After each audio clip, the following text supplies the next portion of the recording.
This is the book of First. Oh yeah.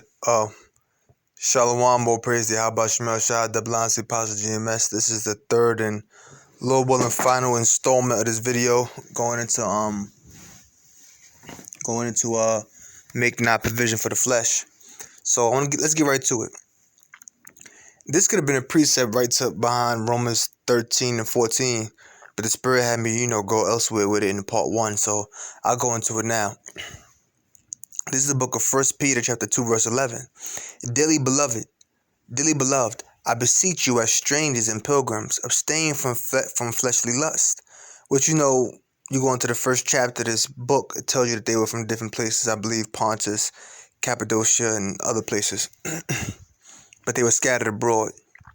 We know that much. I beseech you as strangers and pilgrims, abstain from fleshly lust, which war against your soul. Didn't we just go into that in Romans, the 7th chapter? Right? Those fleshly lusts, they war against your soul. So I could have went into this precept after Romans 13 and 14, but the Spirit had me go to it behind Romans the 7th chapter. Okay? So, dearly beloved, I beseech you as strangers and pilgrims, abstain from fleshly lust. What does that mean? That word means abstain.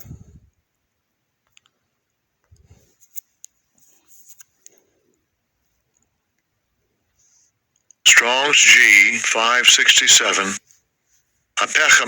Apechomai. To hold oneself off, refrain, abstain. So basically what it means just means to refrain or abstain from, to hold oneself off. So abstain from fleshly lust. What does the word fleshly mean? So the word for flesh was sarx. This is sarkikos. Strong's G 4559. Sarkikas.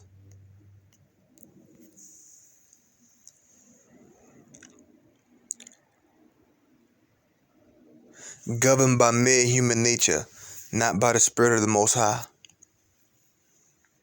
So it's the same, basically the same thing. Okay? Which war against the soul. Look at the word war.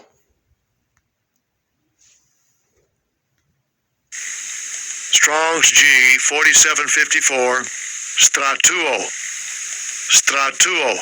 Stratuo. To make a military expedition, to lead soldiers to war or to battle. Spoken of a commander.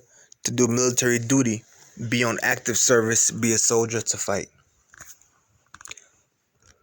This is metaphorically spiritual conflict. So when it says, dearly beloved, I beseech you as strangers and pilgrims, abstain from fleshly lust, which war against the soul. Abstain for that fleshly desire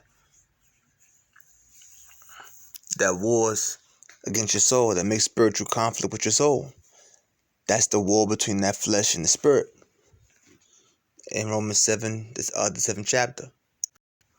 Ephesians chapter 2, verse 3. Let me see. Ephesians 2 and 3. Among whom also we all had our conversation in times past in the lust of our flesh. So we all had our conversation in time past in the lust of our flesh. Meaning, what does it mean by conversation? Our manner of life. So we all had our conversation, our manner of life in time past in the lust of the flesh.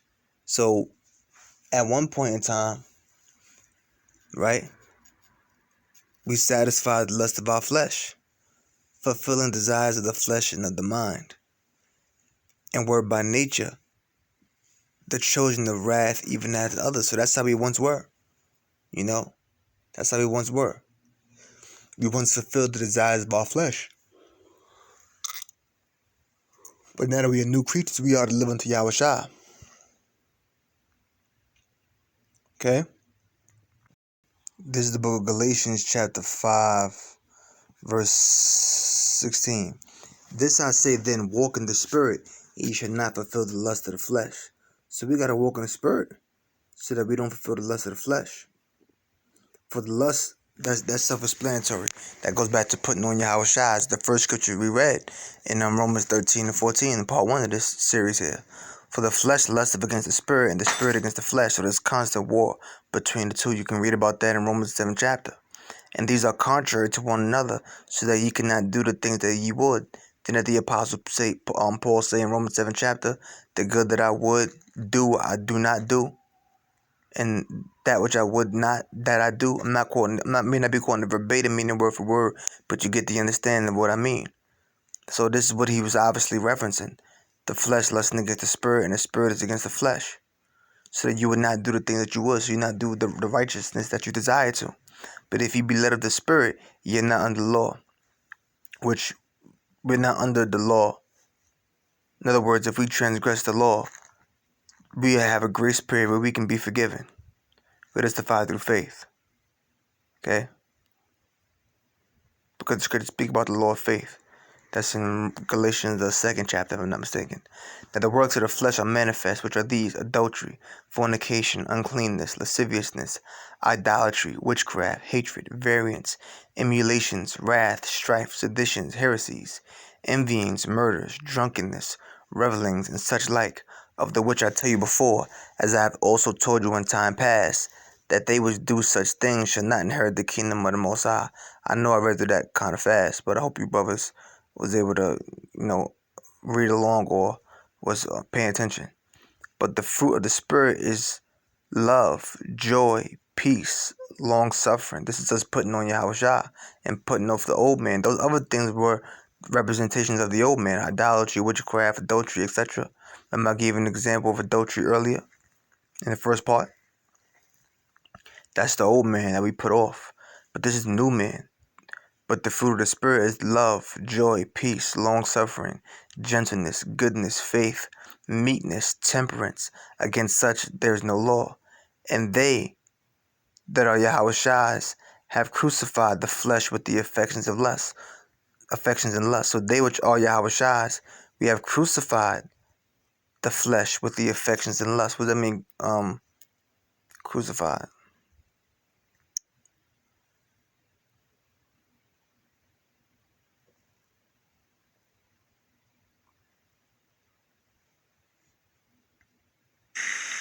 Strong's G 4717.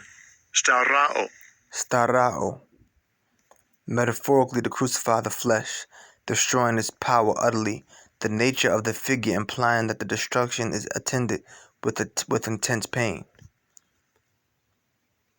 So it says metaphorically, the putting off of the flesh with its passions and lust. A condition fulfilled in the case of those who are of, it says Jesus there, Christ, Yahweh, who's of Yahushua. Okay? So when it says, and they that are Yahushua's have crucified the flesh with the affections and lust. We've metaphorically crucified the flesh with the affections of lust. We crucified those affections and lusts, those sins. In other words, we crucified those wicked affections and lusts that led to sin that was within us. So those affections and lusts that we had to do that which is wrong, which caused us to commit sin, those affections and lusts were crucified. That's what it is, because it told you that when we just read in the Greek. So the affections and lusts which led us to sin were crucified. Because why? We took off the old man and put on a new man. We're walking in newness of life. So that who we once were, having put off the old man and now put on Yahushua, those affections and lusts which we were once subject unto, we have crucified it. It has been crucified. In other words, it has no longer has been crucified, and it is to no longer have the power over us. Okay? If we live in the Spirit, let us also walk in the Spirit. Let me get one more scripture. Colossians 3:10. And have put on the new man, which is renewed in knowledge after the image of him that created him. So we have put on the new man, which is renewed in knowledge, the knowledge of Yahweh Shema Shah, the knowledge of this word, after the image of him that created him. So we are to be in the image of him that created us. We are to put on Yahweh Shah. We are to be like Yahweh Shah, be in his likeness, be like a new creature. And this is the perfect scripture to end it on because the first scripture started with putting on Yahweh Shah. And this scripture is ending on with us putting on a new man, which is renewed in the knowledge after the image of him that created him, which is who? Yahweh Shah, the one the world ignorantly called Jesus Christ. So with that, I'm going to close. I'm going to say, oh, praise Yahweh Shemel Shah. I wasn't going to the scripture that said new creature, but this is a perfect scripture to end it on. So I'm going to say, oh, praise Yahweh Shemel Shah, double line, say, Apostle GMS. I hope you brother learned something. Shalom.